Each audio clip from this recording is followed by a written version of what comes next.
Hello and welcome to my thoughts on Assassin's Creed Shadows. Assassin's Creed Shadows is the 14th in the mainline Assassin's Creed series of games, developed and published by Ubisoft Games. And the 14th game, we take control of both Naoe and Yasuke as we explore the founding of an assassin's chapter in Japan. The first question we always ask, is Assassin's Creed Shadows worth the $70 asking price? The answer to that is barely a yes. While there is enough content, it is an Assassin's Creed game through and through. If you have played any of the previous games and enjoyed them, you will probably enjoy this iteration. If you have played any of the previous games and not enjoyed them, you're not going to enjoy this one either, as it is just more of the same. Do not get me wrong. Visually, sound-wise, control-wise, it is exactly what you would expect from a AAA game. It is a beautiful game with great sound design. Controls work well. I did not have any issues with the parkour.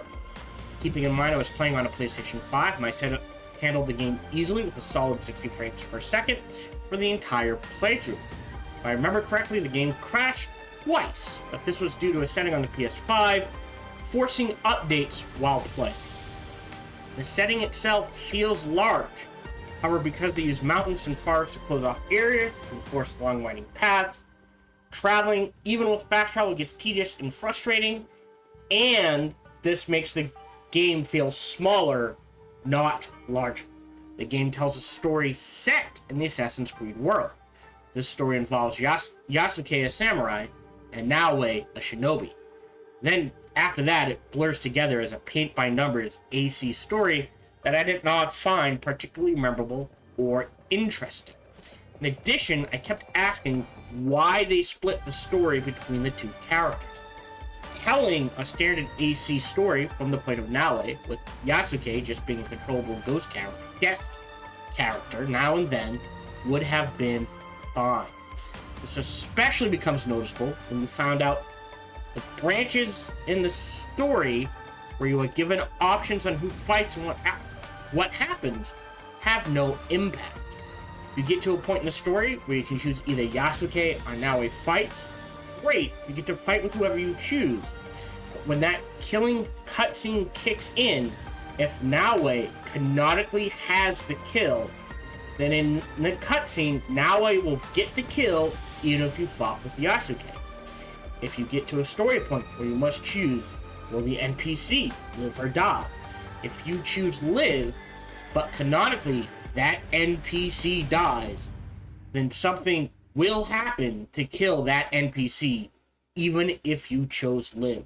And these are just examples. There are many choices in this game that amount to nothing. Finally, well, at the beginning of the game, it is apparent that Naoe is geared towards stealth and Yasuke is combat. By mid to late game, it does not matter. Both characters are so powerful that you can tear through armies just like in every previous AC game. All of these issues combine to make me question why they chose this method to tell the story, and I still don't know the answer. Finally, I'm sure a big question on people's minds is how grindy is AC Shadows? I will say, at time of playthrough, I did little to no intentional grinding. I was able to play through the game at my usual pace, making my usual decisions. I had plenty of materials to get everything I wanted built, upgraded with it during the playthrough. Now, again, this is at time of playthrough, which would have been early 2025. So, around the launch of the game.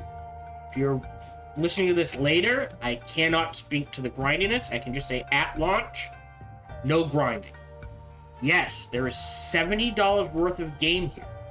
But there is nothing new or exciting. The story is average at best. If you enjoyed any of the previous games, you might enjoy this game. If you played any of the previous games and did not like them, you will not like this game. This game will not change your mind. I would say, if you want to play an open world stealth action adventure story-based game, with a good story, where the world feels open and alive, and I would honestly recommend either Ghost of Tsushima or Ghost of Yotei instead. Otherwise, wait until Assassin's Creed Shadow goes on sale, whatever you think it might be worth. Thank you very much for joining me. Do you agree with my thoughts? Do you disagree with my thoughts? Feel free to leave a comment. I'm always open to reasonable discussion in the comments anytime. Thank you very much for joining me. Till we see each other again, remember to be kind to one another. Hello, this is Gohan the Chinchilla, and we hope you're having a good day, as do I. As always, we hope you enjoyed this video. If you did, feel free to follow, like, subscribe, or comment. Or even better, come on over to twitch.tv/SparkyTDK and watch me live every Monday through Friday. Thank you for your support.